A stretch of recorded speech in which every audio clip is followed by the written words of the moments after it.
Of course. Right, a lot of people. Oh, there we go. Here we go.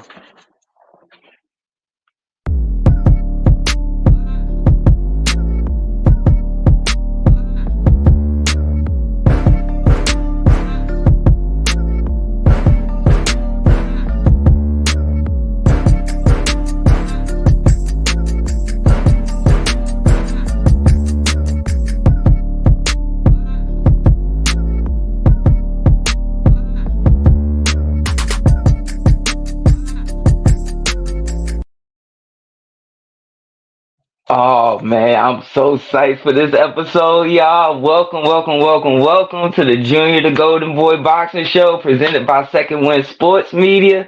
Shout out to our sponsors, El Paso, Route One, Charm by Shay. We appreciate the love from you guys. I got a guy I've been following from the ground up. That I've been watching his content religiously for years now. Back when before Instagram was doing the whole, oh, you can't post that no more, and then now they take down your stuff and all that stuff. Like I was watching him then. Now he's up to 15.7 thousand, almost 8,000 followers. This man will soon be at 16,000 followers. He's been hard, none of the shock value BS, like hardcore, straight to the game. You've probably seen his stuff and never seen his face. But this is the guy that you're looking at is Guard Your Grill Boxing on Instagram. This is the guy who has graced me with his presence. I just want to tell you thank you because y'all don't understand like how stuck I am to see like seeing how he's always supported me from the jump. Even when I was in camps with Jared, he supported me. And now just to see it now, I asked him to get on. He was like giving me props on the Ray Robinson clip, and all of a sudden I said, "Hey, would you like to come on the show?" He said, "Yeah, I'll be on there next Sunday." And I'm like, no, "That's it, nothing else, like no bargaining, no negotiating, just." He's like, "Nah, I'll be at 8:30, right?" All right. I said, "Okay, I'm gonna send you the link." All right, I see you then on Sunday. Just no questions asked. That's as real as it comes. Hey, ladies and gentlemen, the guy himself. Hey, Mr. Cole. What's up, little bro? Thank you for the kind words, bro. I appreciate that. But let me just say this for the older people out there: with teaching, there's learning. This is how we continue to grow by working together collectively. I'm learning from you the same way you learn from me. I learn from you. So thanks for having me on, little bro. Appreciate it. Always, always, man. Let's just get straight to it because I get to finally not just talk boxing with you on the comments. Now I get to have you here. We can do like a good hour and talk. Let's do this. Yes, sir. So the biggest news that came out last week, all the way up to this week, has been Loma with the negotiations with Tank and then Shakur on the back end or whatever. And now from the past 2 days, it's been now like it's certified he's not gonna fight him and that he's not focused, which is weird. I guess I've never heard that about no. Even back in the amateurs, when he was in the amateurs with my god brother, like with Gary, I never heard nothing like that about him ever. Me personally, I want to see what you think. I think it's some BS. I don't believe not a thing coming out them camps. I personally believe he getting some step aside money so they could try their best to make this fight happen with Shakur. And then whoever beats, Loma gets a guaranteed against the winner and maybe the loser. He gets two paydays along with some step aside money. I listen. In boxing, negotiations are hard to figure out in the modern day world that we live in. We had Frank Martin and Shakur Stevenson signed, then it was unsigned. The list goes on. There's a litany of these scenarios that I can point out. With this Lomachenko situation, I think it's a little tricky, right? It's a slippery slope. One being that I think Lomachenko has been very adamant that he wants to be an undisputed world champion, right? He wants to be Yes, sir. undisputed. He lost his belts to Teofimo Lopez. I can't. That was almost 4 years ago. That fight was it Yes, longer than that? sir. Yeah, something Yeah, like about that. four. About 4 years ago. So he's been very adamant, very vocal.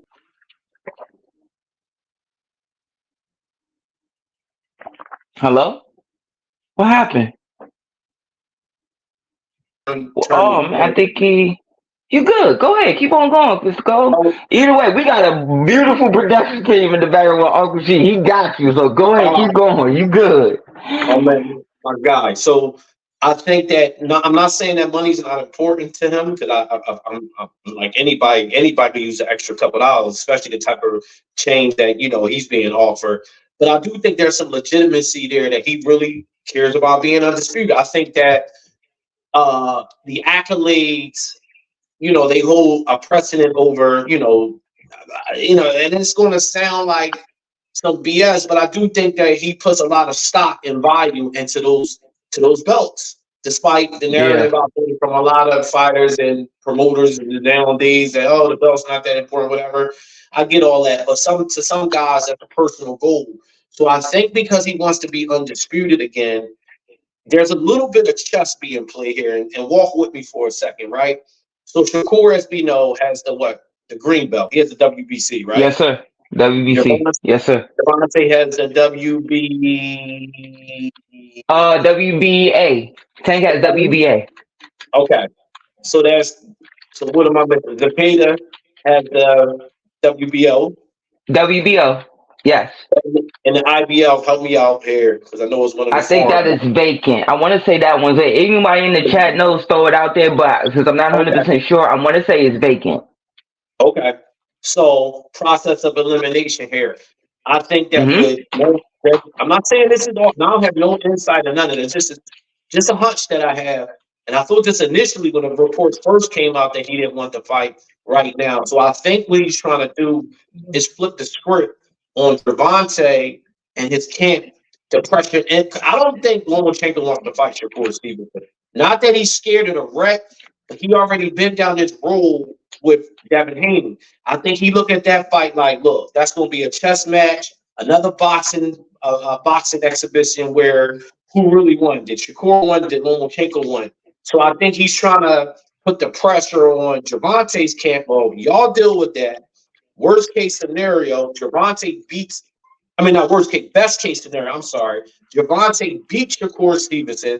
Now he has two of the belts, leaving the other two out there in limbo. But at least I can get two of the belts from Devontae for a bigger purse. So now I'm gonna Yeah. get a bigger check without having to fight Shakur and Gervonta, which is a gauntlet. That's a gauntlet. Having to go through those two young guys to get what you need to get to, where I can get two for the price of one for a bigger check. So worst case scenario, if I lose to Gervonta, I'm kicking off and I just ride off to the sunset. I'm an older guy, and I lost to the best, not just the best light league, but one of the best boxers in the game. But if I lose to Shakur, now I'm really behind the eight ball. I'm not making as much money. Yeah. I never get Yep. the Devontae fight. So what? One thing about me, little bro, anybody that follow my post, I don't work off emotions. I try to stick with facts. Despite people when you give an opinion, they call you biased. They only say it when they disagree with something. But when Yep. they agree, you do the Yep. best thing, whatever, whatever. But I do think that Lomas and his team is playing a little mind games here. That's my personal take on it. This is my thing. I was on the game, and I was on the game with my friend. Shout out to Sammy and Ace. We were talking, he brought it up. And I told him, and I was telling him about the step aside money, and I told him about different fighters who gotten step aside money in the past, and some of the stuff he didn't know about, like what such and so, Adrian Broner got this, or Andre Berto got that, and all this different stuff. And I said it was only until I want to say the Andre Berto, Floyd, and Shane incident where step aside money became a known thing. Like it was actually now the public know. Usually that was done behind closed door. Only the people that was in the sport Right. knew, yeah, they paid him 1.5 or they paid him 300K or 900K just to step aside, and he wanted it in writing. Jack Catterall, so they could make the T.O. fight with him and Josh and T.O. Mm-hmm. Jack Catterall, remember, I didn't know about this. Remember when Josh Taylor and Tiafimo fought? Yeah. Remember Jack Catterall was the guy. Right. He was very adamant. I ain't, nah, man, I want this. And they begged him. He kept saying, no, no, no. And he ain't care, no matter what money they put in front of him. Then they finally put something. He said, I don't want just the money. I want it in writing that I will sit there. I will not only get this money, but I will get a guaranteed shot and then get my spot. And then he wound up fighting Josh and everything else. Now, the way I look, I've never ever heard of Loma not being focused. Never, ever. No one's ever heard that. You know, boxing, and I will say it to my dying day. I learned it from the old timers. Boxing. I'm gonna make sure I'm glad the picture ain't up so I can look at you and say this. Boxing is not a barbershop. It is a hair salon. Like these fighters, man, you hear stuff from everywhere. If y'all don't believe me, go look at Andre. Look at the stories I be telling about Camacho and all this. I wasn't alive yet. Like this stuff is known. So I just don't. I don't believe like the not focused thing. I honestly, you really solidified what you just said with the chess match thing, and then breaking down the belts. I really believe that if he fights Shakur, first of all, I don't see nobody buying it.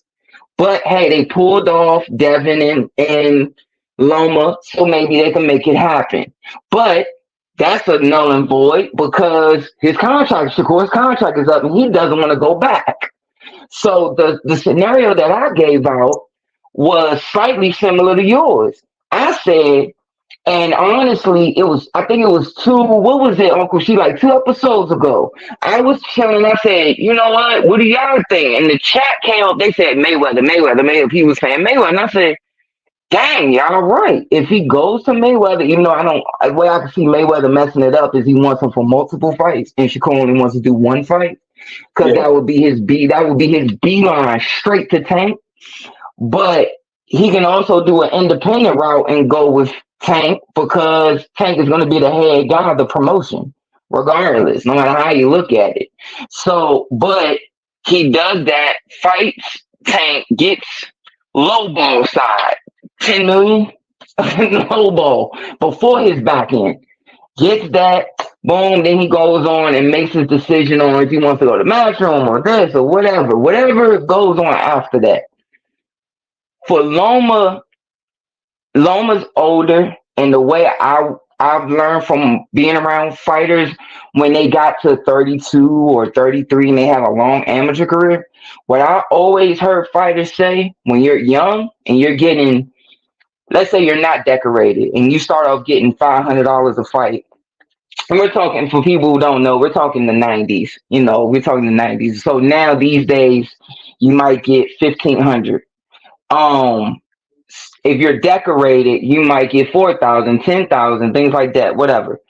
But you want to get to that point, and then you're young. You're like, man, I'm gonna keep this going. I'm gonna do this. But once you get to a certain threshold, and you've been in some wars, your mind frame is, I'm robbing the bank. It gotta not only, I want to fight, but I wanted to you want to rob the bank. You want to know how many times can you rob the bank before it's time for you to really hang it up. And I just don't see Loma backing out of something unless it's for a damn good reason. And if you telling me, hey, we're going to give you $3 million. And for people who don't understand how step aside money works, this is how it works. So step aside money works like this. Okay, you got Mr. Cole right here, right? Mr. Cole got the belts. But let's say Mr. Cole, he has 2 of the belts and another guy has 1. But his man, he gets called to do a mandatory to fight one of the other guys that's ranked number 3 and one of the other sanctioning bodies. But the big fight is with the unification. So you have to pay money on all those belts and everything. Similar thing to Jack Catterall. Hey, look, we want you to step aside. You can get this done later on. Cool. A lot of times though, when it's step aside money, it doesn't always come out of the fighter's pocket, it may come out of the promoter's pocket or whatever. But for instance, when Floyd was doing it, Floyd was his own man. So he would send it directly from his account to somebody. Like, yo, there you go, 1.5, and you out the way. And you, okay, now Shane, step on in here. And then boom, you get it done. Yeah. Well, and also you step aside work like this as well too. Sometimes it's always not just a handshake deal where we're gonna give you an extra couple dollars in your bank account. It is also we're gonna promise you we'll give you another fight. Let's just say, Yep. all right, let me give a prime case of scenario, right? Speaking of Floyd, Carlos Baldomir, Zab Judah had just became the welterweight champion at the time. He beat Corey Spinks. I forget the timeline how it all played out, but I know he fought Carlos Bogdan. I'm assuming that was a mandatory. We all know what happened in that fight. Zab lost that fight. He was slated to fight Floyd right after Yep. that. Yep. But because to the point you made, because Zab and Floyd was the bigger fight, that fight still took place. And Floyd knew that Carlos Baldomir is not going nowhere. Baldomir knows he's not going nowhere. So maybe instead of let's say 800,000, we're gonna give you an M now for this fight. For you wait for your patience. So it also worked like that too, where don't worry, we're gonna look out for you, but we're gonna look out for you on the back end. Like because Tell it. the fighting Carlos, but he got two for the price of one. He beat Zab, which was his money fight, and then the belts and the legacy part came from beating Baldomir. So that was a And smart way of doing it. This here with Lomo is a little different because normally in a situation like this, you got a plan B. Or it's weird because all right, Javante kind of in a tricky situation too, because it's like, all right, well, who do we fight in the fall, right? Of course, he's kind of getting to the point, not kind of, he's at a point in his career now where he really can fight Joe Blow Smoke and still take off, right? But yes, he's sir. chasing the legacy as well. Like again, the money's great, but there's also a legacy piece to this. He said he got a hit list, and we'll get into that a little bit. We know who some of these names are, but for the time Yeah. being, the way I see it playing out, because the Loma fight is still going to be a big fight, regardless of how it plays out. That's still, I think him and Javante is going to probably still fight sometime in the beginning of the next year. For Javante, I think he's probably going to get the winner of Rayo Venezuela and Pitbull Cruz. That's an easy fight. They all under the same umbrella, and it's an end of year fight. So stay busy, John. Like we just want to stay busy, and eat off this situation real quick, and then we're gonna spin the block Mm-hmm. back to the rest of the guys. That's how I personally see it playing out. I don't think him and Shakur is going to fight this year. I don't think that fight Yeah. is ready yet. Although I would love to see it, but I don't think that from a marketing standpoint it's ready yet. I think Shakur still needs to fight like a Williams and Payne because I think he will box that dude head off, and Mm-hmm. then because he's right there in front, he's right in front of him, and nobody's beating Shakur just standing right in front of him, and Yeah. that's no shade to Cepeda, who I think is a good fighter, but I already Yeah. saw that movie play out before, when he fought Oscar Valdez, so that's how Shakur is going to build his fame off a fighter like that, and then you'll start the narrative of Gervonta and Shakur sometime later next year. But first thing first, in that order, I think it's going to go something like that. Winner of Venezuela and Pitbull Cruz, because so many people think Pitbull gave Gervonta this tough fight, which is hilarious to Yeah. me. But okay, Yeah. why not capitalize off that? You feel me? And he has a belt, but that one's at 140. But hey, Yeah, it still sell that's either way. That's the tricky part that I forgot about. They're both at 140. So in order Yeah. for them, I forgot that they at 140. So in order for that to work, Javante would have to move up to 140. So I don't know about that. Yeah. So it's a lot of it's tricky. That's why I said it's a tricky paradox that we're in right But now. Mister. First of all, ladies and gentlemen, this is exactly why I have him on here. This is exactly why I'm so excited to have him on here. But either way, I can see what you just said playing out 100%, especially with Pitbull, because we all know Tank will either go to 140 or he'll make the contract 138. Yep. Yep. It's a, And it's a then doable fight. It's doable. he'll beat him, take the belt, relinquish it right after that, and go right back down to 35 till he feel comfortable to go back up to 140. We already know how that could play out because he did it with Mario Barrios. So we already know that Tank will pull something like that. And then on and to the whole thing about people thinking that Pitbull game is tough is right. I've said this over 10 times. This will be the last time I say this. He didn't he came to fight. He pushed Tank, yes, but all he did was give Tank his Tommy Hearns moment. What was the Tommy Hearns moment? I shout out to Hard Work, my dad, because hey Dose, what's up, man? Basically, all when Dad told me when he was coming up, man, he wasn't known as no knockout artist. Ray was the knockout artist. From what Dad was saying, like Dad was like, man, Ray was cracking, dude, because guys were so used to seeing the shoe shine like this, and Ray would shoe shine like this, and it would make people really attached to him, and then he would come up top and then hit you, and then throw the heart, and then it would be so short and compact, he would hurt you along with his speed. It was later on as he started going to Lorton. For people who don't know, in our area, Lorton is an old prison that shut down, and you could go look up if you want to. You could stomach it.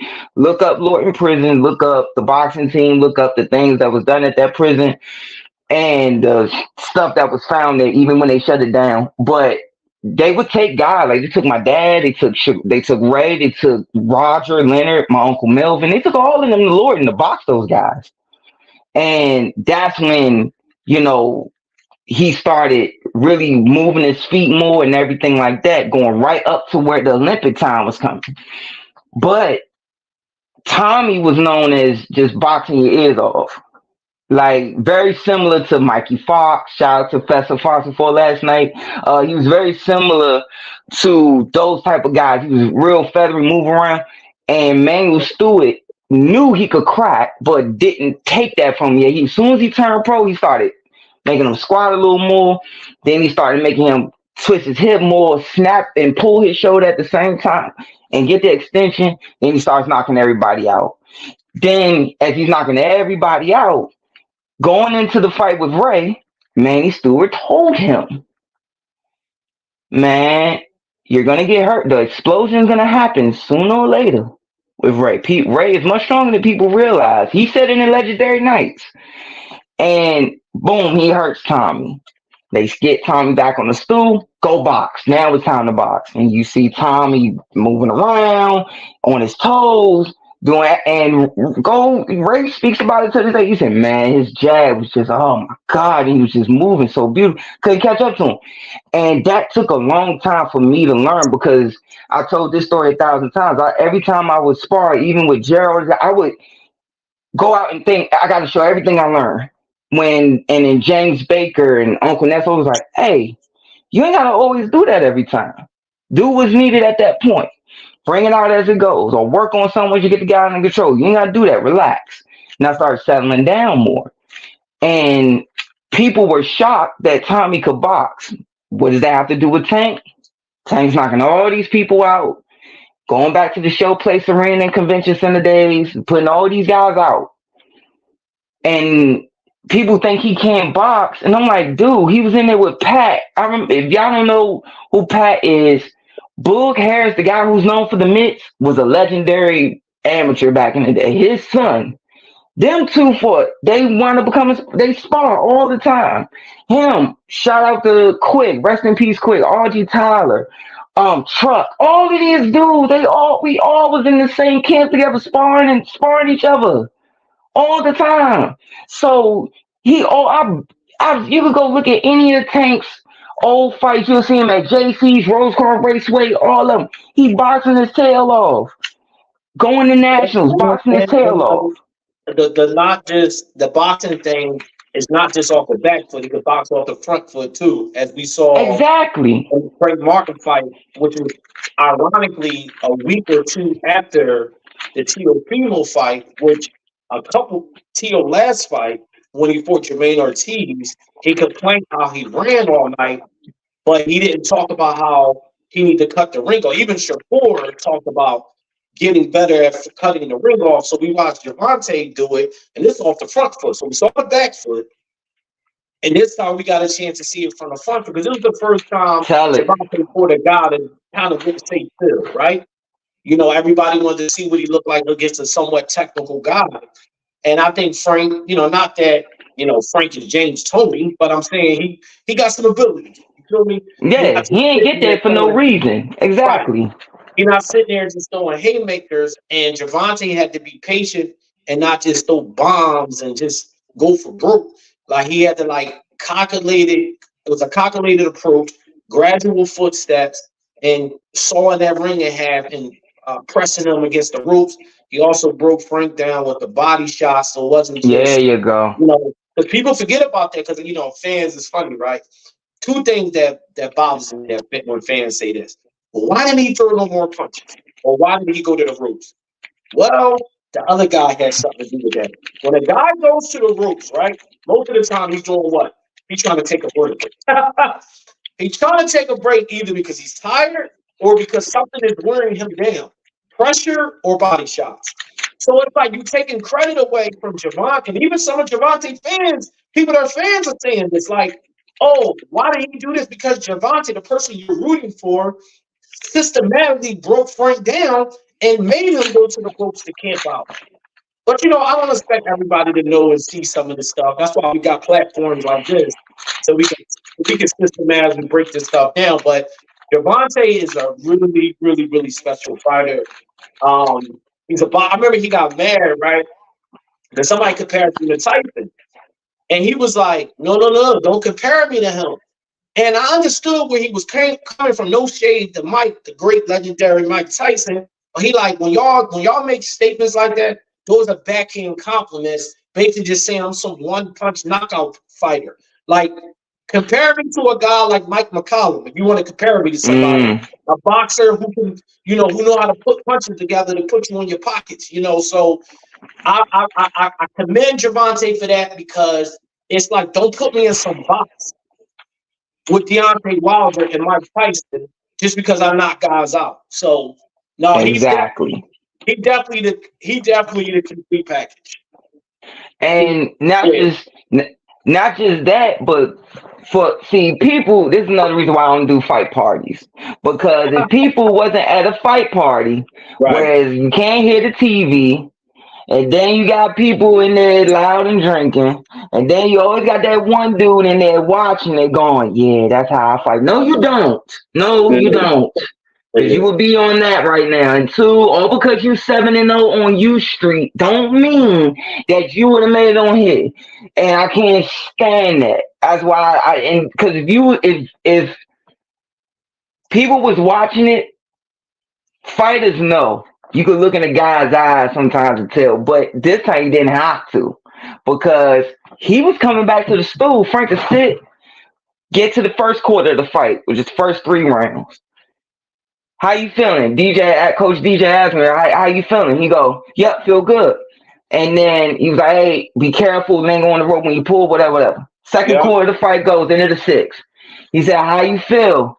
He said, I feel good. He said some of the shots was a little strong, but that was a good thing I caught with the glove, but I'm good, I'm good. Boom. Get to the third quarter of the fight. What is he gets to the end of as he goes to after the end of the second quarter of the fight, before going into the third quarter of the fight, he sits there and he tells Coach DJ, man, he said, yeah, he said, any of the shots bothering you? He said, just a little, just a couple of them that was at the head, but it was cool. I caught it, but it was mostly a little bit of the body shots though. But I'm good though. I'm good. I'm good. He's like, all right, just make sure you don't linger on the rope so that way he can sit there and try to set you up, walk you into something, and throw those body shots, trying to take your legs from you.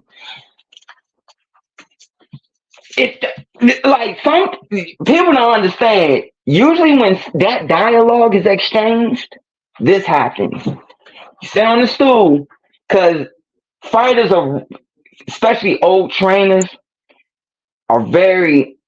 I don't want to say superstitious, but that they done seen so much dirty stuff in the game that they get worried about. I done seen a coach not take the mouthpiece out of a fighter mouth in a big fight because he was worried somebody put something in the mouthpiece. Like he really believed that.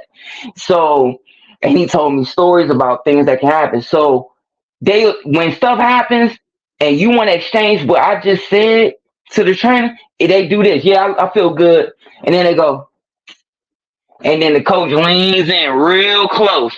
And such as yeah, this the body start catching up to me a little bit, such and such. Oh yeah, my hands hurt, such and such. Oh, I think I broke it. I broke it. Go look at when God he broke his hand. What does he do? Sits on the stool. Come here, come here, come here. And he pulls. He drops his head. And Buddy McGirt gets real close. My hand, my hand, my hand.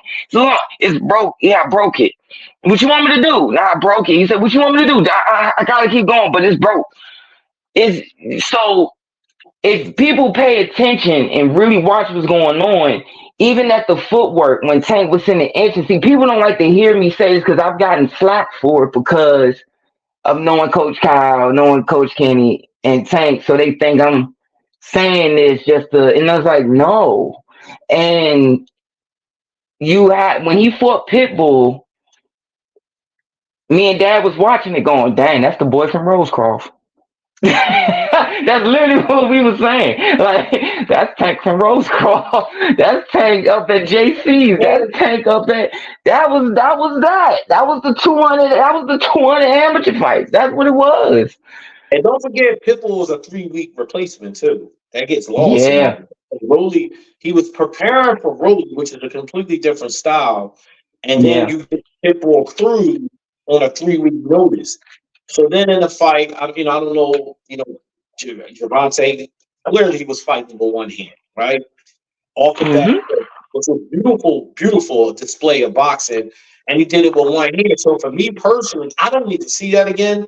But then yeah, again, I'm like, all right, well, if you got an opportunity to make a lot of money, you already got the answer to the test already. The test has already been figured out, and you did it without even studying. Now you done studied, you done aced the test, so now they ask you to take the same test all over again. So now you can yeah, do it with the eyes closed. So for me, I'm like, you thought the first John he looked polished. The next situation, because to me, and people don't understand when I say this. I mean, not understand, but people get all out of character when you say such and such is a straightforward fighter. He is though. He can't be nothing that he's not. Look, Felix Trinidad was a straight through fighter, and he's a Hall of Famer. I mean, he was a straightforward fighter. Some guys are straightforward fighter. It is what it is. Like some guys are meant to go backwards. You know, Bernard called Trinidad a car with no reverse. That's what Pitbull Cruz and Trinidad was way better of a fighter than Pitbull is. Now Pitbull still got to have his yes, career. You know, you could be flawed, but still a great flawed fighter.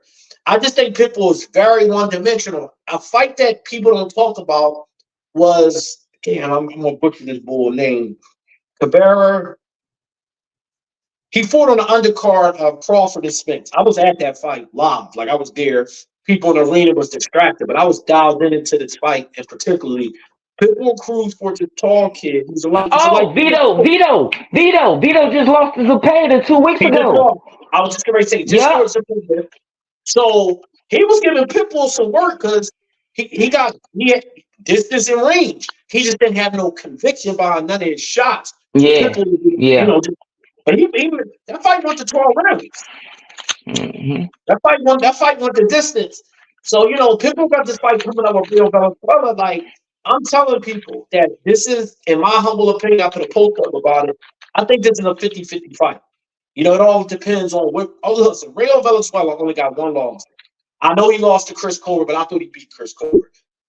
Edwin De Los Santos was the only guy that legitimately beat Real Venezuela. Edwin De Los Santos is purposely being blacked out. You know why? Because he's a problem. He's a problem. He's a problem, and he's not marketable. So he's a double problem. I've been following this game a long time. When you get fighters like Edwin Day, and I remember when he was fighting Adorno, because I was at that fight. That was on the Boots undercard at AC. And I was telling my man, I said, this kid gonna have problems getting fights. I was actually yep, shocked when Shakur, that's when I said, Shakur gotta get the hell out of Top Rank. I said the mere fact that they gave Shakur that fight, But that's a bad clash of styles right there. Yeah, If you don't yeah. know. You know what I'm saying? But all that being said, though, people write these fighters off.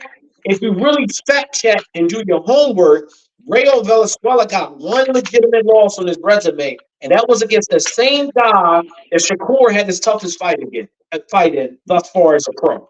So the math is real simple if you add it up. If you use addition instead of trying to do trigonometry, it's real simple math. YouTube is free. Go Google this stuff and look it up. It's free. Watch the tapes. Watch the tapes. It's simple, but what happened with fans, they such front runners.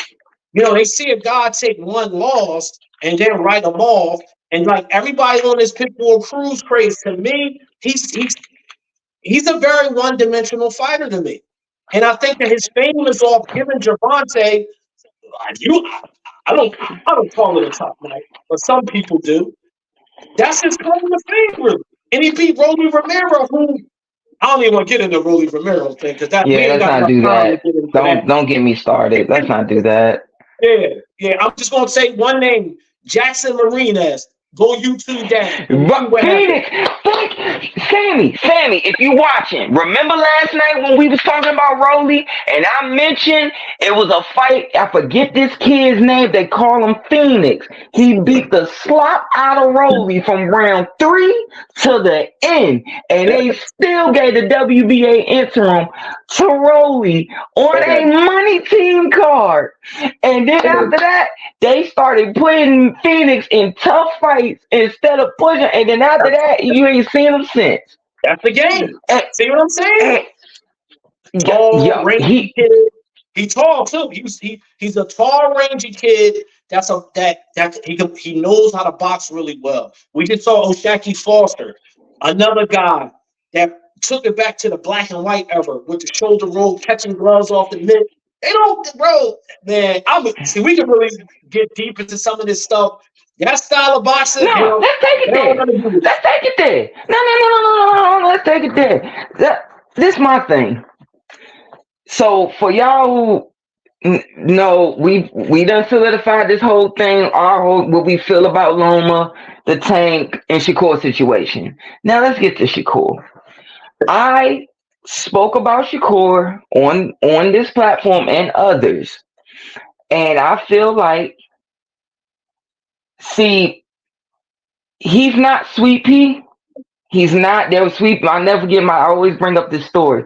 Hard Work was going up the stairs one day, and I said, Dad, you know how boxing is the same old chicken, different seasoning, where no matter what, it's the same stuff that's been done for you since probably the 1930s or 1940s with Charlie Burley and Ray Robinson, whatever, certain stuff. Just now, this guy's going to put his own little thing to it. But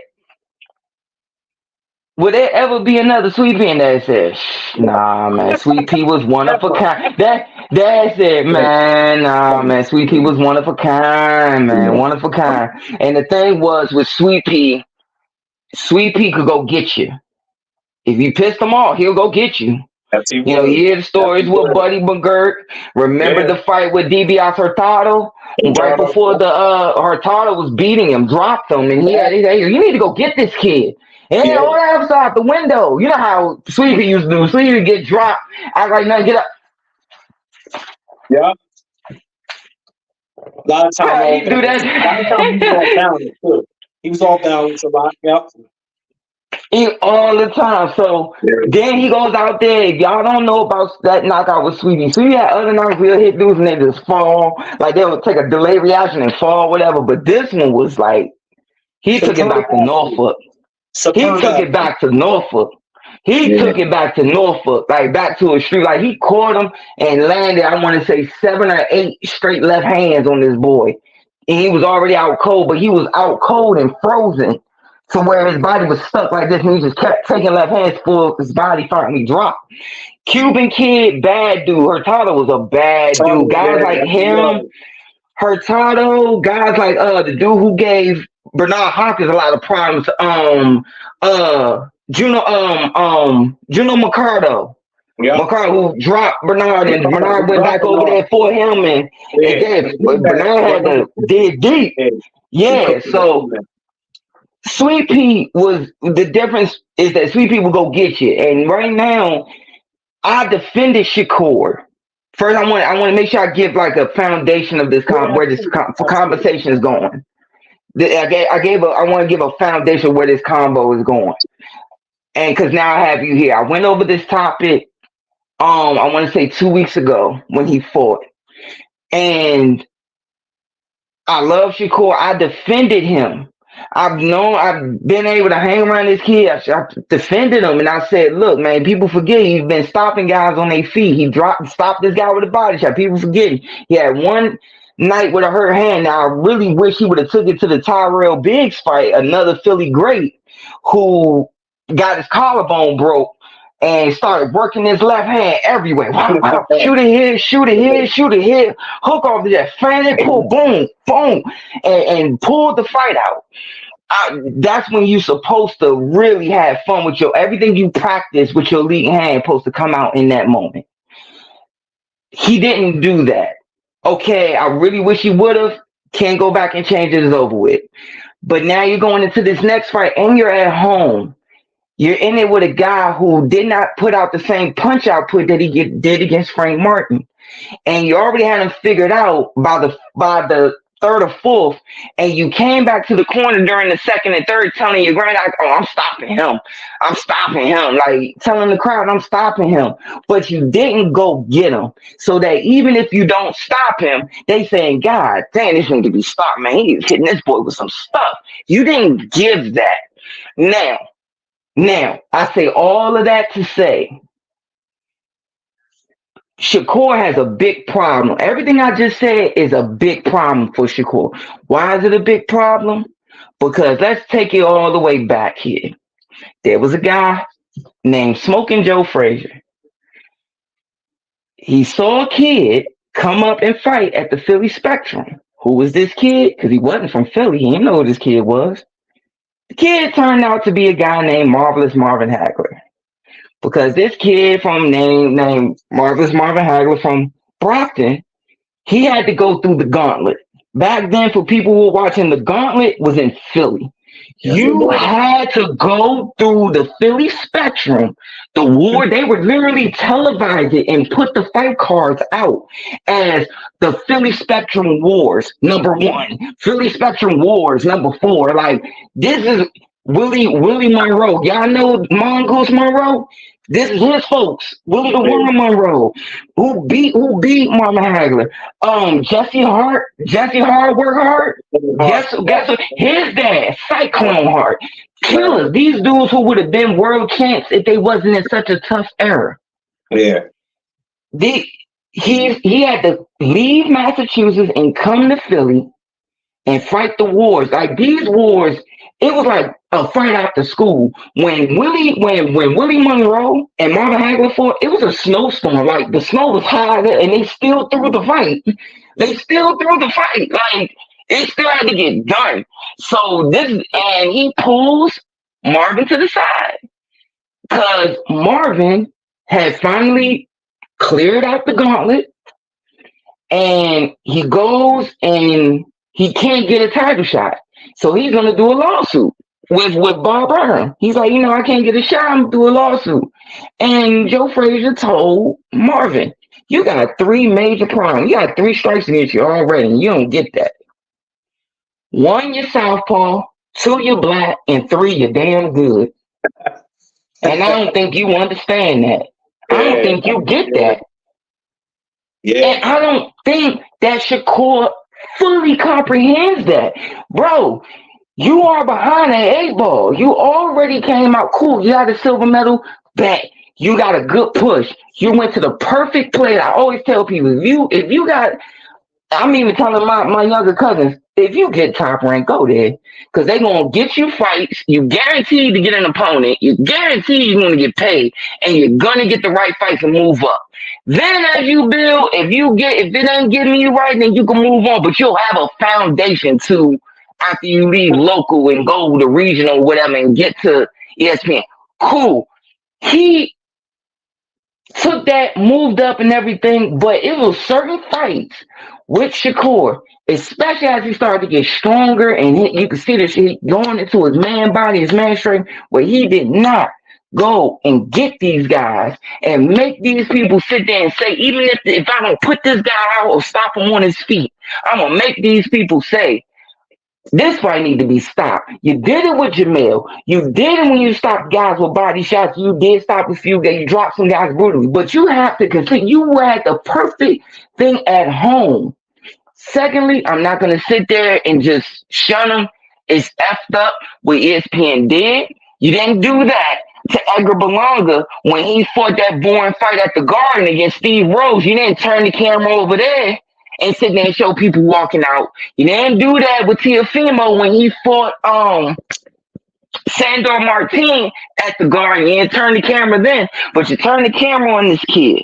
And I find it quite peculiar that you do that. Whatever, cool. That's messed up. But at the same time, as the fighter, you got to do your job. By the 6th round, I can hear my Uncle Ness on now. Man, get this guy out of here. I need discipline, pressure. Whoop this boy down, man. I need you to start placing these shots to the bottom. I want everything from the bottom up. Rip this kid up, man. Break this kid up. Take everything from him. We've been in here with this kid too long. It's time to go. We already got enough rounds out of this kid than we need. We worked on enough stuff we need to work on. Get rid of this kid. If he don't fall, then I'll tell you to box this kid a little more. But right now, I need you to go get this guy. And he has to do that. If you can't just rely on, the streets love me, the hip hop fans love me, so they're gonna come to my fights. You can't rely on that all the time. But that was very well put how you tied everything with Marvin Hagler, because that's a great way to tie it all in a bow. They also used to say this about, we brought up Mike McCollum. He was too good for his own good, meaning that he was so good. And I don't want to get into who ducked him out of the 4 Kings and all that. That's another show. That's a whole deep thing, right? But when it comes to nothing. Right? All I know was a picture was given. That's all I know. That's all I know was a picture was given. So Shakur is 27, but has the mind of like a 35-year-old, right? He's so young, but he's so advanced. Like, before I even know who Shakur was, right? Shout out to Rasheem Rich and Famous Jefferson. Go about boxing rail now. That's my man, right? So he's a trainer. And he told me when he was sparring this kid who was about 13 years old at the time, he was locking his arm. He said he was doing stuff that he didn't even know about. Now, mind you, I'm assuming, I don't know how old Rail was at the age when this happened, but I'm assuming he was still fighting at the time. So he said he's sparring with this kid and he's locking his arm up, hitting him all in his hips and stuff. You got to remember, like, the average young fighter is not training to fight like that. Like Bernard and Andre Ward and them doing, the average guy just don't fight like that. That's something that just got to be in you, or somebody taught you that, right? Those are very instinctive techniques, because anybody can be taught how to throw a counter pull and, how to, feint and all that type of stuff. But the instinctive stuff, that I personally believe that's a DNA thing. That's something that's either in you or it's not in you. I don't care how many trainers you've been through, whatever. Survival tactics is a DNA thing, right? Not saying that you're not taught that, because somebody taught it to you somewhere, but a lot of guys don't use it because everybody's just not as instinctive when it comes to surviving. Shakur fights like Money Mayweather at 30 plus years old, right? So Floyd at welterweight. This is the thing people don't realize. Floyd realized it was when he fought Arturo Gatti, right? And we all know how the bloodbath that was. So from that point on, his career is getting ready to take off and change. Everybody know this story, maybe they don't. It was Oscar De La Hoya and Sugar Ray Leonard. They came to Floyd on the plane and said, listen, you have the opportunity to take over the sport, but you've got to be the white knight, basically. Floyd said, screw that. With all due respect to both of you guys, I'm never fighting for no fans in no toe-to-toe contest. Great as Ray Leonard was, he fought, a more fan-pleasing styles at times. Ironically, 2 of his biggest fights in his career, he boxed. Hit, not get hit. We know the 2 fights that they are, right?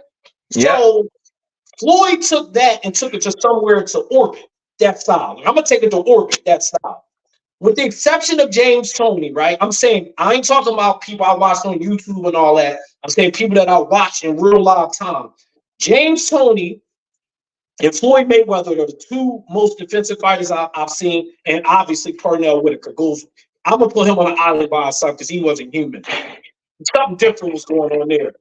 As far as like just training yourself, preparing your body, James Toney sitting in the pocket slipping punches, you will never ever see that again, ever. Nobody will never be able Ever. to do it And again. feeding you. And feeding you. Feed. I mean, At 22 years old, they speaking of feeding him, they fed him Michael Nunn at 22. That's who he was fed to. And then he had to fight Mike McCollum, who nobody wanted to fight. And Mike McCollum was an Asian nobody. Mike McCollum, but still, even that, right? So anyway, so fast forward to Shakur. So I'm just breaking down the different defensive fighters. Even James Toney had more of a fan pleasing style because he would flip and he would counter off those flips. So he would punish you that way. Floyd, on the other hand, will have some rounds where he pushing you to the side, clinching you, throw it, Floyd will throw a two-piece here, reset with a jab, two-piece there, and it's movement, clinching, spinnings, and turns and things like that. People was booing that. They didn't like that. The money made, I'm saying. But Floyd realized I gotta create a persona outside of this ring. You can see, as long as they talking about me, they're gonna continue to watch me. You know why? Because people rather see you lose than to see you win. And especially if they Yep. think you're arrogant, because when you black and you outspoken, then you consider arrogant. Because people mistake the word arrogant with confidence. But when you black in America anyway, and you outspoken and you cocky, you arrogant. Not that you believe in your abilities. Conor McGregor can talk and do whatever, and he's just being a macho, just being a man's man. You Mm-hmm. know what I'm saying? So Yep. so we go to Shakur, right? And I said this off the rip. And I put a post about this. I said, I watched Bernard. I'm from Philly, bro. Philly is one of the toughest places to do anything. Like, the fans here love you one day, turn on you the next, love you the next, turn on you the next, right? So I'm at Atlantic City, Boardwalk Hall. This was that middleweight tournament that Don King put together with y'all, DMV zone, Oh, with Joppy with and that Keith whole thing. Holmes and yep, yep, yep. So Bernard fought Keith Holmes in Boardwalk Hall. They booed him. They Yes. booed him. And for people who don't know, Atlantic City is Philly. Because they didn't really do big fights in Philly like that. So all our big fights was in Boardwalk Hall. I'm talking about like in modern day time. So Bernard was like, he said, I'm cheap. I'm very frugal. Of course they gonna boo me. But he embraced it though. He didn't fight back. He's like, I'm from Philly. I boo people. So I know how it is. He said, plus, I'm not gonna waste punches just to appease them. This is my style of fighting. So my thing is for Shakur, embrace it. Don't apologize because guess what, Shakur? Guess what I saw on my algorithms? You fought almost 3 weeks ago. They still talking about you, Mm-hmm. buddy. They still talking about you. So therefore, you Yep. got under somebody's skin.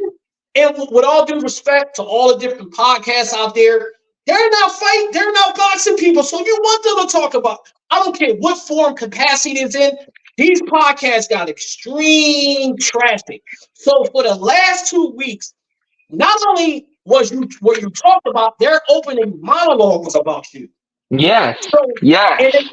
speaking of ESPN, so they don't want to tell you this part. It was the highest rated ESPN watch fight. Yes. Yeah. So I say all that to say, right? This is the messed up part about Shakur, and it's the unfortunate part about being a black fighter. Black fans that aren't boxing fans, they just want to see knockouts. They don't know. A lot of our people don't know about boxing. Let's keep it a beam, bro. A lot of them don't Yep. know. They know about Yep. Roy Jones, Floyd. They only know about Floyd because Floyd created who he was. Mike Tyson. I'm talking about in modern day times. And Deontay Wilder Ali. got the buzz, and now you got Gervonta Davis. But nobody watched Frank Martin fight the same bullshit. One of my homies was like, he didn't even know Frank Martin fought the bullshit for. And it's crazy how stuff worked because people thought he beat Frank Martin. Like, it's Yeah, Shakur. people were mad he took the knee. They were mad he took the knee. They're like, dude, you got the fight won. You the B-side. Don't take the knee. Oh So my God. Shakur, so listen, so Shakur fights this same guy boxing is pretty much a clinic. Now, here's the problem for Shakur, right? And this is where it gets a little tricky and dicey at with the whole Gervonta thing. His contemporary knocks guys out. So guess what happens? I don't know what school you went to. I went to Overgrowth, which is one of the worst. I don't know where it is at, but it's one of the worst public schools in the city of Philadelphia. I love my high school. Will Smith went there, so just to resonate with you. Yes, sir. But back when I was young, right? I'm a little older than you, obviously. They used to grade on a curve. You know, that's yes, some. You know about grading on a curve, right? So yes, sir. if Junior got if he has a 78, we're gonna grade the whole class with C's. Yeah. That's how we're gonna do this. So for Shakur, he's being graded for what Gervonta did. And I read one of the craziest takes. I saw some crazy takes in the last 2 weeks about this fight. I saw this writer say he should have went out like Devin Haney. What? No, that. And so let me get this straight. So in order for Shakur to be respected, he got to abandon all his abilities. Shout out to my running quarterbacks out there who they try to make pocket passes to strip down your athleticism. So in order for Shakur to be respected by this particular journalist, he basically got to fight rock and sock robots and eliminates all his ability. I'm sorry, I can't roll. I was raised in the city of Philadelphia. I grew up where hit, not get hit, roll your shoulder, like that's the type of boxing I grew up on. And I'm never gonna, you follow my page. I'm never gonna apologize for promoting that style of fighting. You don't have to agree with it, and that's fine. But for me, I have to be an advocate for the science of boxing because I know at the end of the day, this beautiful sport got many different shades to it. And for Shakur just got to be the best Shakur Stevenson is. You're never going to win the battle of public opinion. Because guess what? If you would have stepped on the gas and got caught with a meatball shot and got knocked out, guess what they would have said? The same thing they saying about Devin. Why didn't he box? Same thing they saying about the boy last night, Sylvie. Yeah, boom. There you go right there. You saw, and I'm glad that he's okay. But see what I'm saying about that? Because that was vicious. Now, this is my thing, because you're absolutely right. So, and I was raised the same way. Anybody who you got Jerry as anybody, Coach Cal, like, yeah, I don't take no stupid punishment. Don't be in no unnecessary wars. That's how I was always raised. Don't be in no unnecessary wars. You dig deep when you know the fight is tight. When the fight is tight, you gotta go and get this guy. And if you're gonna walk a guy down, like I remember one time, my dad was like, "All right, hey man, don't you take another backward step? Walk this kid down." It was a silver glove kid, and dad was like, "Don't get caught with nothing stupid. Don't get stupid. Oh, because I'm telling you to walk this kid down." That's what Coach Peterson told Paul Williams. He said, "Paul, don't do nothing stupid." Yeah. He's like, my father, like, don't you take another backward step. They can't handle your speed. Double up everything. But don't get stupid because I'm telling you to walk forward. Still be alert. Still be defensively responsible. Know what's coming off. And make them count. You understand? Yes, sir. Boom, sends me out there. My problem is that this kid sits down in every interview. Because I remember, matter of fact, before I tell you what I was about to say, I remember when he was at Rosecroft. It was me, Mikey Fox, Professor Fox, Big Baby, Keon Davis. His brother was fighting. His brother was fighting on this card, like amateur card. So we were just all talking about the world. And Shakur was about to like walk over to I think it was Big Baby. So he daps Mike up, then he daps me up, and I said, "Yo, keep doing your thing, but you know how you fight, man. Just stay steadfast, keep your head up, because you don't let it bother you. Just go get yours." And he was like, I got you, Golden Boy, I got you. So he, that was the end of it. So what I'm about to say, because you know how the narrative is these days, when you don't agree with somebody, that like these pages now, you can't constructively disagree with somebody. You hey, you this, that, and the third, or whatever. Then you got these fan pages who be jock riding heavy, like they are Earl Smith's page or they are Devin page or whatever. So all they do is just glaze the heck out of these fighters. And then soon as you sit there and say that, you know, this not right or whatever. Oh, you wrong. Oh, you man, you this, that, and the third. What is you talking about? But I ain't gonna mention no names. I'm not gonna mention no names. But you know who you are. You know, this ain't got nothing to do with Mr. Cole. This is Golden Boy talking. You know, y'all, all of y'all know who y'all are. A lot of y'all invited me on y'all pages, and then all of a sudden, when we start talking, and you know that I have more knowledge than you, but I ain't sitting there shunning you over it. But when I have more knowledge than you in the conversation, and then people in the comments say, "Yo, bring back the kid with the glasses," and all this, hey, yo, man, shorty. Oh, all of a sudden now you don't want your shine taken because you look like what you've been portraying this whole time. And you look worse for it now. And you really don't know much it was going. You just jock ride this fight or you jock ride. Like it's been at its highest peak and at its worst after that Deontay Wilder Tyson Fury glove thing. People ain't never put on a pair of gloves ever.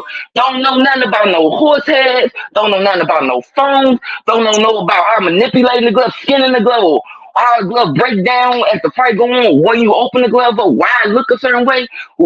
Sitting there just, oh my God, job riding this whole thing and believing this mess. So so people just sit there and make this mess worse than what it is. So when I preface this comment with Shakur, a lot of these fighters, like I sat there and when I give Tank a compliment, oh, you know, Coach Carroll always talk about how good you was before you got sick and all this other mess.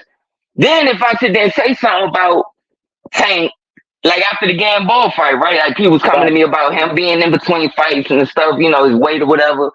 And I said, you know, he worked so hard to get to that point, he enjoying it. But, and you know, at a certain point, you know, he's going to get it right where he's going to have to get it right. He's going to have to come to a crossroads to get it right at a certain point. And guess what? He has since then.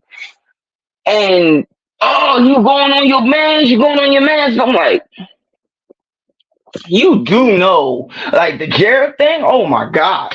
When I was in camps with Jared, and Jared, you know, me knowing how slick he could be, and I was dealing with in camp and his early fights, and then when he started taking so many shots, and I sat there and said, "Oh Lord, you can't." Oh my goodness! So a lot of these fighters I know or been around or kicked it with them. So what I'm saying on here, they done heard it worse, or they done heard it better, whatever. So, like with Shakur, everything that Shakur does, but Shakur got to understand you can't sit there in every interview and sit there and go, man, I'm knocking him out. I'm doing this to him. Man, I'm going to sit there and smack. Dude, if you go in there and treat it like Floyd, if you go in there and treat it like Floyd, when Floyd knew his shoulders were shot, when Floyd knew his hands were shot, like, people don't know that a lot of the people that I'm around that I call my uncles were in the amateurs with them. So I heard the stories. Like, oh man, he was having them hand problems in the amateurs, bro. Like even like enough, Uncle Shane. I know I'm throwing points. Enough. but like with Gary, I felt like my godbrother, his hand problems was coming because him staying at 119 in the amateurs for so, because once he put more weight on and your bone density sits there and solidify, because when you start losing muscle mass, your injuries can get worse. So, you know, Ray Leonard had a lot of hand. Dad was saying he had a lot of hand problems at amateurs, but when he turned pro, a lot of it went away. So as you go on, it's like when Floyd knew his shoulders and hands were shot, and they were making orthopedic Grant gloves for him, he was sitting, watch how his whole thing changed. When he said he was going to punish a guy and stop a guy, he did it. When he, like, look at the 30, 35, 40 guy, he would say it. But as his hands started to have problems, he was sitting there and say, every mistake this boy make, he going to pay. Every time he makes any mistakes, I'm going to make him pay all night for 12 rounds. Floyd said that. Like, he knew, like, all right, it's going to be hard for me to get these knockouts. And two, I'm fighting at 47. So some of these guys are coming from a way bigger weight. So it's different. I would like to see Shakur just, you're also putting like a look on certain guy, like, oh, he come on, you think he gonna stop this dude or whatever. Then you come back to the corner, you telling the crowd, I'm stopping him, I'm stopping him. Of course, it's gonna look at some way with these fans who, after fans come for the intro. Like, I'm gonna be honest with you, and I'm saying about my own city.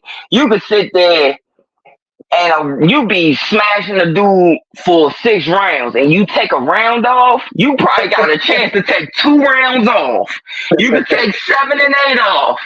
If you sit there and fight the rest of the fight, oh Lord, it's gonna be Yeah, a big problem, man. the thing, like the one thing I didn't like was him arguing with his grandfather when his grandfather Hmm. was telling him, I don't condone, appreciate the theatrics. I don't condone that, from no level of fighting, from kids all the way up to the pros, right? He was out of pocket for that. The thing though for Shakur, unfortunately, little bro, and this is where I want to get into a racial discussion. We don't Yes, sir. have people coming to our fight with flags and there's parades and that. We don't have that. And we don't have that. We don't Yeah. live like that. So you a Oh slick my technical gosh. fighter and thinks, and I want to, and people like Floyd created a subculture in boxing. The welterweight Floyd, not the pretty boy Floyd. And Hmm. ironically, and this ain't a fact, this ain't an opinion, this is a fact, what I'm about to say. Yeah. When Floyd was pretty boy Floyd, the one everybody loved, when he was running through jokers, knocking them off, he wasn't on Yep. pay-per-view. He went on Not at pay-per-view. all. You know Not when at he got on all. pay-per-view? When he became Money Mayweather. When he Yeah. created a persona outside of the ring. And listen, Shakur got a long way to go. And I don't compare Floyd to Shakur. Just for context of discussions, Just for I'll go context. through. Yes. Yeah, they're two different fighters in their own respect, right? Shakur got to be Shakur. But unfortunately for him, because he doesn't knock people out, to get our people, because let's just keep it a buck here, bro. We can even go to Bud Crawford. Bud Crawford should be way more revered than he is. And he actually knocks people out. But because Bud don't ride around, he ain't got a grill in his mouth. He ain't riding around with He don't look like a fool and show off when he leave out the house. Now your parents say, don't you show off when you leave his house. He don't do that for the cameras. our people, for whatever reason, they don't support him like they supported Earl Spence. I feel like people was let out, bro. I've never seen so many people let down after. I picked Spence to beat Bud. I'm gonna be full Yeah. transparent with you. But when I watched what I saw and seeing it live, I'm like, Bud he's just different. You can talk about car accidents, all that, and I've rocked with Earl, but I just think Yeah. Bud is a special fighter, and unfortunately, because of politics and the business, staying at top rank too long, when Bob Arum berated him on public television, like all that, he had to deal with all that. So by the time he got a chance to really prove himself on the other side of the street, a lot of those guys is kind of on the way out the door. So people trying to shade his victories. But I'm like, here's a guy that's excited, doing everything that we asked fighter to do, and he still not embraced properly. It just, I know from my own page, like when I put Bud up, my traffic is low for whatever reason. But if I put up Mm. Broner, if I put up a post about Broner, I'm gonna have Oh. a million more people comment on my page because people are so caught up with the theater. Look, we come from we flamboyant by nature, right? It's just how our culture is. There's a hip hop element that's attached to it. So if you kind of like a straight narrow dude, I'm all business. You're not gonna get the support like a guy like Broner got. Look at Rolly Romero, the support he got, which is insane Yeah. to me. Right? So you hear this kid Shakur, he's an Olympian, he's boxing the so-called right way. And because he didn't knock somebody out, I just feel like it just want to listen, I don't care about guys talking because I know how this stuff works. You say a lot Yeah. of things when you get on the field to play, you gotta do what works for you in that moment. Maybe he got caught with a shot that he didn't like. I don't know. I'm not in his body. I can't Yeah. say, Yeah. That's what wow, I you know said how two this weeks stuff ago. works. Yeah, I don't. You don't know how this stuff. Sometimes a guy get caught with a shotgun. I'm gonna get. Let me play it. Not I hate the word safe, but let me be cautious from here on out. And sometimes it be like that. But unfortunately for Shakur, again, I don't want to beat a dead horse here, but Because Javante is why you see how I came on here and I gave Javante his props? Did you see me push Yeah, yeah. Shakur down? I didn't push Shakur down just to give Javante his props. But I feel like all these about 80% of these boxing pages, I feel like you gotta pick a side. Which one Yes. you ride with? And and I just think that just kind of it pollutes people's judgment on being a fair and balanced critic. So Shakur, and I'm gonna close out on this. He's trying to win a battle he's never going to win, and that's getting a public, getting the public to side with him. They're never going to rock with that style ever. No matter what you do, they're not going to like that style of boxing. They just don't like it. So just got to just stay true to yourself and just keep popping your stuff and let them keep coming to see you. Keep tuning in and then go from there. And not just that, but Uncle said also, he said, man, y'all dropping bombs with the stuff y'all said. That's why he kept doing it. He said, y'all going in. But the thing is that even like for instance, the Bud thing. Let's go to that because we Yeah, could that's go. crazy. It's crazy how these topics that we're talking about is just organic. For y'all to know, I didn't have anything written down for today. Like I knew I was gonna start off Oh, I don't write like nothing right down. before the pre-show. Yeah. Like I told Mr. Carr, I said I'm gonna start off with the Loma thing. I don't know what else after that, and then everything that's been going on for this show has been organically been coming out. That's, So that's how I it's do. So it, that works for me because I don't write nothing down. Everything is off the top of the dome with me. yeah, So me that's good too. for me. Yeah, This like that fight with like Bud is very beloved in Nebraska. We of know course. this. Yeah, absolutely. But and so is Earl in Dallas. And of course Earl is similar. He doesn't really like, show his tail or whatever. He wasn't on that Adrian Broner tip or anything, and I was happy that both of them could sell out. He could sell out Omaha, Earl could sell out Dallas. I was so happy about that because Lou quiet as it's kept, y'all, when Bud was put up to lose a lot of his fights. Like when he fought when he first popped on the scene, I mean like really got on the scene it was because the guy fell out. And then his opponent fell out at the weigh in. So he took the fight one weight class up and he fought the dude who knocked out Amir Khan, Breedis Prescott. Ernest And Prescott, yep, lightweight. beats Prescott. Then he fights, and then he keeps going. Then he goes and winds up going to all those fights, some early fights. He was set to lose. Even when he came over to England and won the world title, he was supposed to use the B side. When he won the world title, and he said, "Yeah, I want to fight at home at Omaha," and Barbara said, "Yeah, we could do it down the road at the casino." What he said? No, I'm fighting in Omaha, Right. and because he packed the house for an amateur fight. He was fighting nationals, was in Omaha. Go back and look at that footage and how that crowd goes nuts.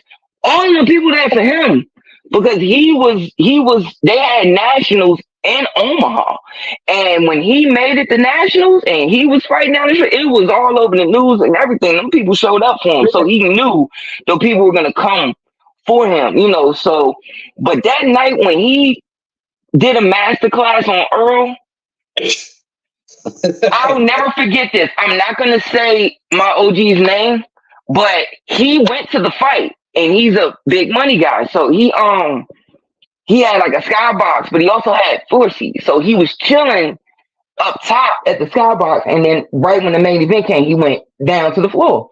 He said it was a guy not too far, like he could reach out to him and touch him. Like he wasn't like he had to reach to touch him. Like he's right there though. As the fight got going and the beating started, the dude, he said you can hear the crowd get quiet in that joint, like dead silence.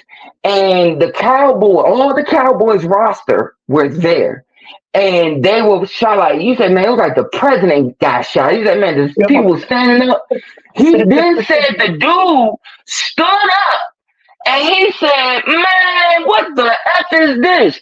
Man, I spent $17,000 for this. Mind you, these are like first four row, first Yeah. five row from the ring seats. He said, "Man, I spent I think the number was that he said was $17,000 for this because he Listen, thought he was gonna get Hagler Hearns what everybody or did. then yeah, everybody thought they thought they was gonna get Leonard Hearns Everybody did, first bro. one. We ended up getting Mayweather Corrales is what we got. So I've been going to fights, right, since 1988. The first fight I ever went to was, ironically, Mike Tyson versus Spinks. Tyson Spinks. That was the first fight I ever went to, right? We all We know. ain't gonna just breeze past that. No, no, no, no, no, no. Was the atmosphere like that?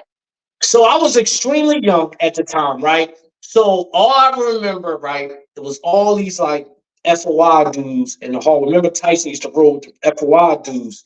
So they was doing security. So they was lined up all the way around the arena, right?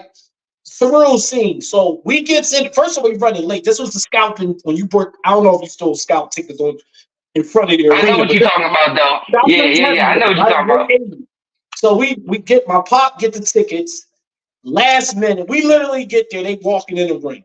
Soon as we sit there Oh, and relax, it's over like that. But even with that, right, everybody was still talking like, damn, Tyson, he that guy, he that bull, this, that, and the third, he next up, whatever. Some of them, because some of the OGs, they wasn't feeling Tyson, right? But that's another show for another day, right? But when I was at that Spencer Crawford fight, walking out of that arena, I've never, first of all, I was dumbfounded. Normally I got a lot to say. I was so at a yes, loss sir. for words because I couldn't believe what I just saw. Even people that was pulling for Crawford, there was a guy in front of me. He was from Omaha. He said, bro, I didn't even expect this. I don't even know what to say. Like, with Yeah. Crawford, it started in the weigh-in when he came out to Mr. Carter, right? I looked at my man. I was like, his energy just seemed a little different. And then the Eminem walk out. And then I told my man, right? This is after the first clinch. And anybody read my prediction up to the fight, I said, whoever able to dictate and impose their will on the clinch, that's who will win the fight. The very He first threw clinch him. happened. And He he clinched him. threw him. He threw him. I said, it's over. I said, it's over. I said, it's over. I said, because Earl eats off of this. That's how Earl eat, punching you and pushing off you. Like, when he wasn't able to establish position, I said, it's over. I didn't care what happened after that. I said, it because I just know how Earl fight and I know how Crawford fights. And then it all, the rest is history. It's the one of the most lopsided championship fights in the history of boxing. Like, and it's a shame because what they doing to that brother, how they taking everything away from him and trying to shade his victory. I've never seen a guy go all the way up here and y'all trying to bring him back down here. It's insane. And then that's why I said the racial component of this, like in the other races that follow their fighters, you don't see none of that. But with us, so much division, bro. Like two things can never be true with us. And it's sad. Hell, Sad, look at bro. England. Look at how England treat their fighters compared to here. Yeah. I said it for years. I said it Oh for yeah, yeah. years. Like Joshua, look at Joshua. If Joshua was American, he would have been written off. Yep. He would have been written off. But that's Look what at I'm Frank saying. Bruno. Back in the day, remember Frank Bruno? Oh Man, yeah, oh, he always got a big payday. always, always. Just like I told people this, I said Tyson Fury is still. No matter what happens with him and Usyk, Fury and Anthony Joshua is going to break all types of records. All, Thank you. the American public, you don't have to give 20 cents to that fight, and they still gonna make a bunch of money. Because they embrace their fighters over there. Over here, it's like we gotta pick a side. Like you can't like this style, I can't like that style, I gotta like one. Like anytime I bring up Shakur, you gotta bring up Javante. Anytime Javante get brought up, you gotta bring up Shakur. Like it used to be Haney. Remember it was Haney? Now it's Shakur. Mm-hmm. I was Mm-hmm. Haney and Javante. But Haney got this one loss, right? And he's been written off into oblivion. Remember, Ryan Garcia gets knocked out by Javante. He still got praise and was in position to get big fights. Is Devin going to be in position to get big fights like Ryan was? So that's what I'm saying. Like, these are conversations that a lot of the people that follow my page, follow your page, They love you when you're just talking about X's and O's and boxing, but when I get into a social discussion, oh, I'm unfollowing you. Oh, I thought this payment is just it is about boxing. How can I not talk boxing and not talk race? You know how much ugly racism existed in this sport? Like, come on now. Man, this ginger ale is hitting tonight. But listen, man, bro, This, I gotta head out. I gotta head out, all right? man, Let's do and this I again though. appreciate it. Yes, whenever you want to come on, just let me know and I'm gonna set it up. Trust me, as a Send me bet, some I appreciate the love. send me some clips to this drawing too, so I can throw it on my page. Yes, sir. We're gonna get on that. Yes, sir. I Yes, sir. appreciate you, all right? Yes, sir. See you. All right, peace and blessings. All right. Yes, sir. Oh man, that was tough. This, ladies and gentlemen, that I will be having him back whenever he's okay. I will be having him back. Until y'all love it, I'm gonna make sure I have him back. But everything he said was on point, and that's why I wanted him on here. Like let's continue this narrative here. Like let's continue this topic. When Bud fought that fight with Earl, it makes no sense to me.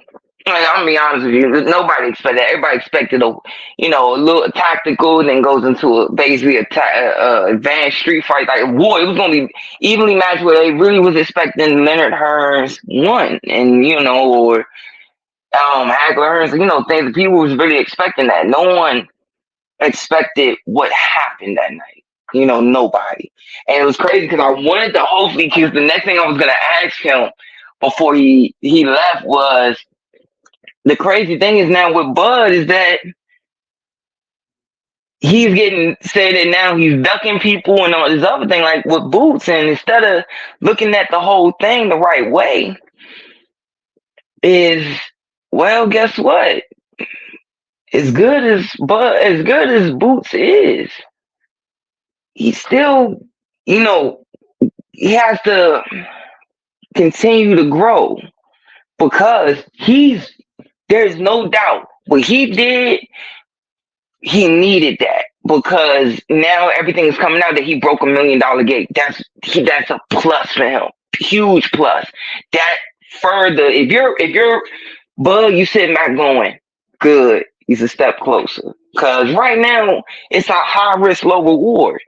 And people don't understand that. And as soon as you don't take it, it goes, oh, you ducking. And then if you do take it, man, why do you think you need to fight him? It's the narrative is so bad these days how you could deal with things.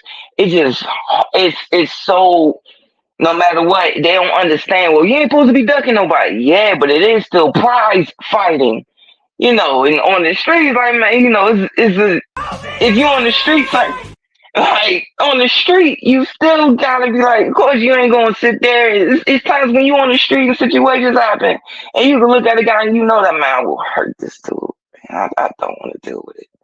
Like I just had the situation. I'm like, dude, I will hurt this dude, and I do not want to do that, man. As long as he don't swing, I don't got time for it.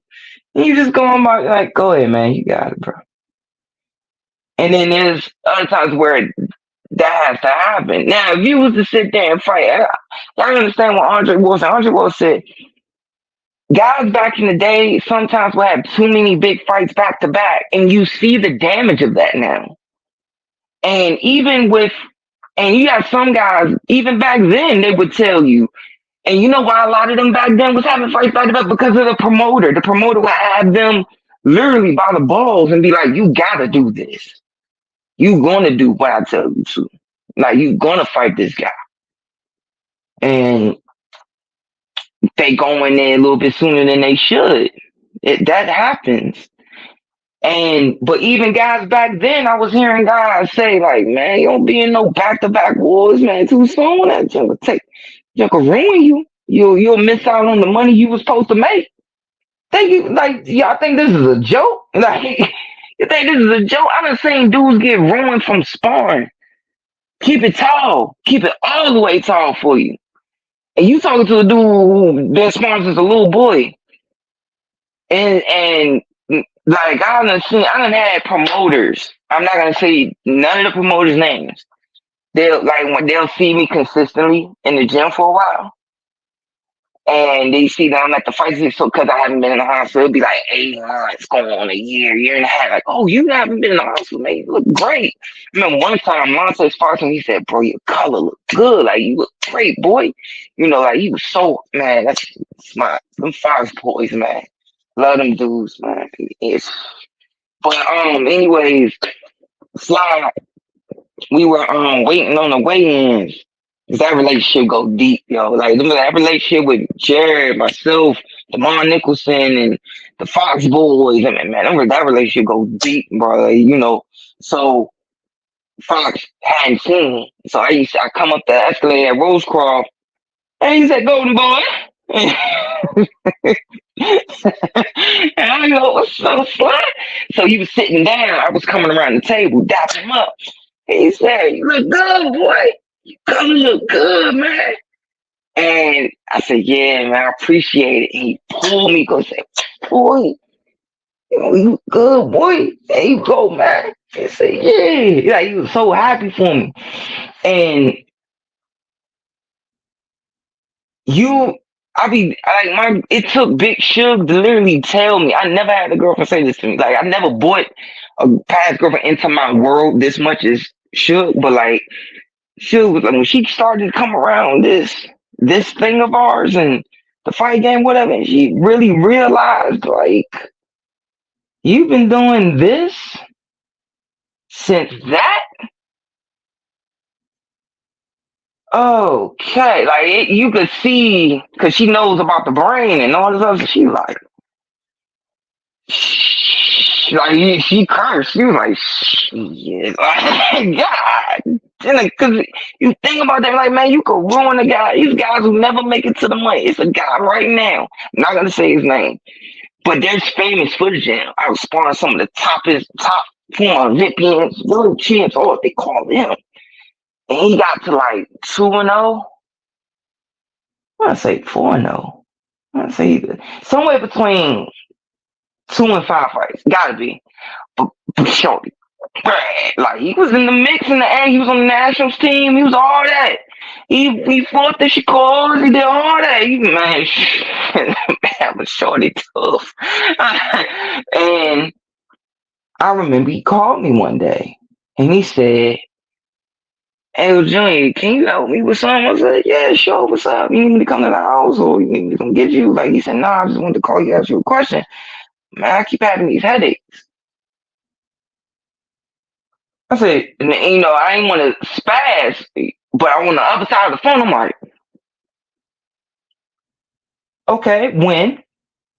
And he's telling me, and then I said, "Is your headgear? What headgear are you using? Do you put that?" I'm asking now. I'm like 21 questions. Yo, what headgear are you using? Is the headgear comfortable? Do you put it too tight? Do you wear your headgear tight?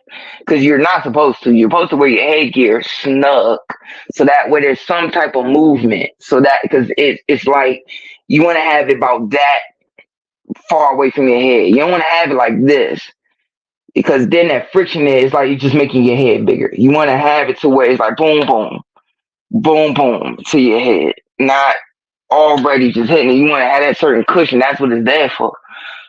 And he was like, so he's telling me the headgear and everything. And then I'm thinking about the war that I just saw him in with this former Olympian as world champ. I'm like, oh God. And then he had to stop. This kid was a shoe-in. Like, I mean, he was getting calls. People wanted him, man. People they knew they was talking about hope. People was looking at the dollar signs 5 years from now of him being in the same mix of what we were just talking about with because he had fought Shakur in the amateurs, and I think he beat Shakur. So it was like, oh, you know, this making this thing.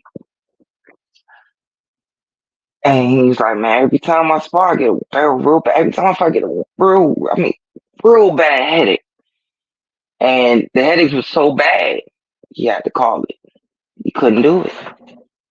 Couldn't do it. You know, so you can't sit there and look at a guy like Bud who's done cut his teeth from the amateurs to the pros, and then look at a guy like Boots who's same way, cut his teeth, do his thing, and just automatically throw that champion. Oh yeah, he don't want to fight no Boots, man. Boots a crush because you see Boots switching and sliding and stepping, oh because he do it more and do it more flashy than this guy. Oh, he skunked him. Cause I've seen a lot of guys who don't do much beat the guy who do a lot, like who aesthetically look pleasing, all this stuff, and the dude who just like this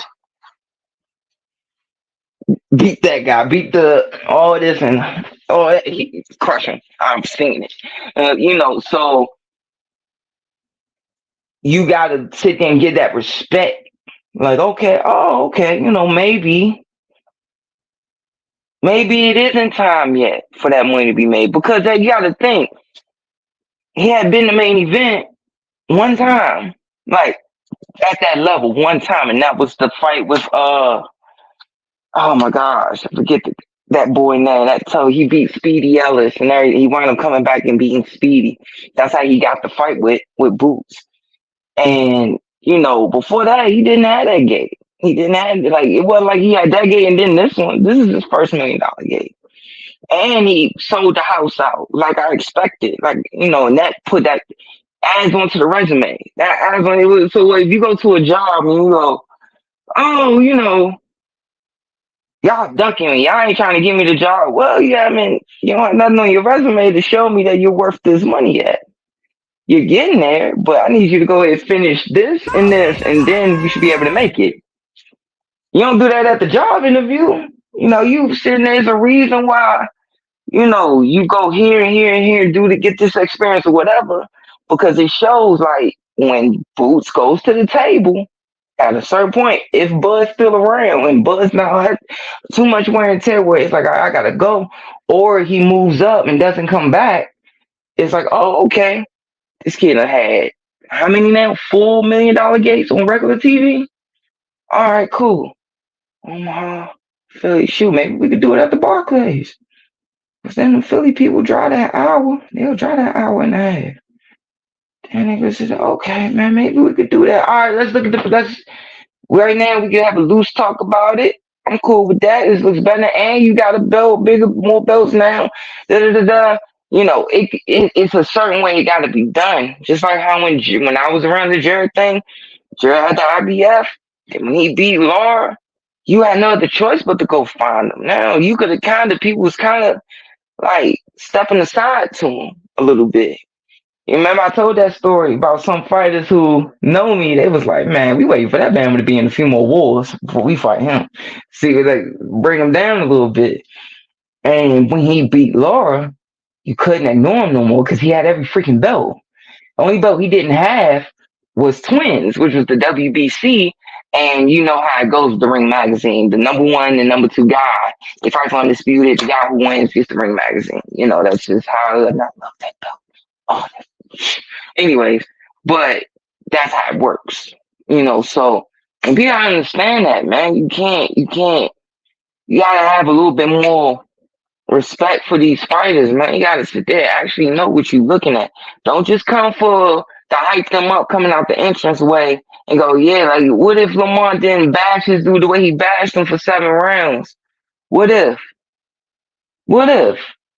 Because he did it consistently every round. He kept it exciting doing what he was doing. Every round.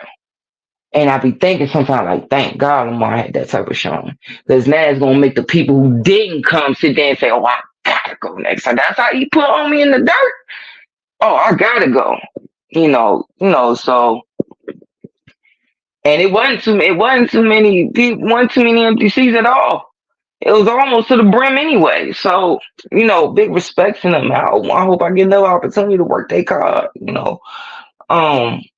But man, I'm still on a high from this episode. But I gotta leave y'all, man. I always try to stay an hour and a half, 2 hours. We just hit the hour and a half mark. Y'all know if I could, y'all know I could go 2-3 hours straight on this thing. But I'm trying to compact things for my producers. Even though my producers be like, "You good? Do your thing. You don't worry about us. This your thing. Do your thing." But out of respect for the fans, out of respect for my body, and my producers, my team. I'm trying to make sure I keep it at an hour and a half, 2 hours. And we just hit that threshold, and I'm so ecstatic from this episode having Mr. Cole on Guard Your Grill Boxing. We're gonna get on these clips ASAP, and we're gonna be putting them up real soon.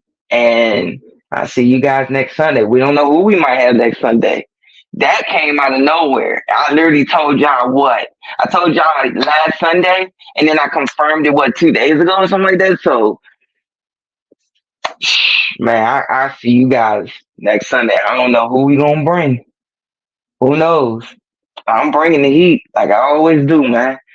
Once again, thank you to everybody who knows what I went through just to get to this point, having my back, support me. Thank you to our sponsors, El Paso Root Run, Big Roy. Always supports us, man. Always looks after the fighters. The fighters.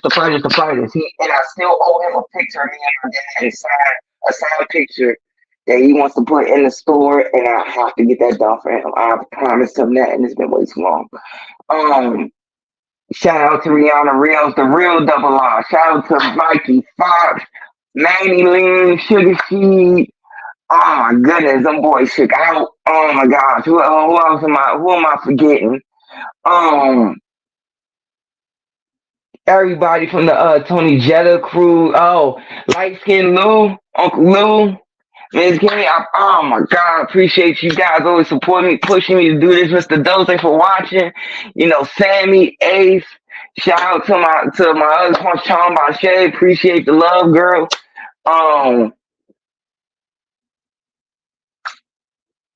Second Win Sports Media. Thank y'all. Y'all saw it before I saw it. I came off of doing Kenichi Bear, and they still support me in Slip Encounter. And you sat there and pushed me to do this because you actually saw episodes like this happening. And I see why now, and I appreciate it, man. So I'm gonna keep bringing it. Like I told you, I'm coming like Pac, like 994. I'm coming like Pac in 94. No doubt on that. I'm gonna keep bringing it. So I see y'all next Sunday. Love y'all, man.